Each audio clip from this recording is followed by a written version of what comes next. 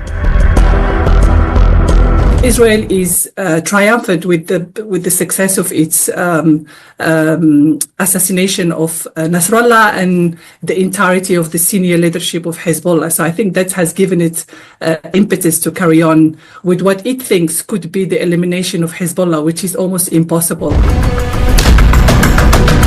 Iran के missile attack के बाद अब इजराइल की मदद के लिए अमेरिका काफी दबाव में है। वो इजराइल के आसपास अड्डों पर फौज और फाइटर जेट की तैनाती बढ़ा रहा है। इस वक्त पूरे पश्चिम एशिया में अमेरिका के 40,000 सैनिक पहले से ही तैनात हैं। इराक से लेकर सऊदी अरब और कतर से लेकर कुवैत तक अमेरिका के कई सैन्य अड्डे हैं, जहां पर उसके सैकड़ों फाइटर जेट भी तैनात हैं।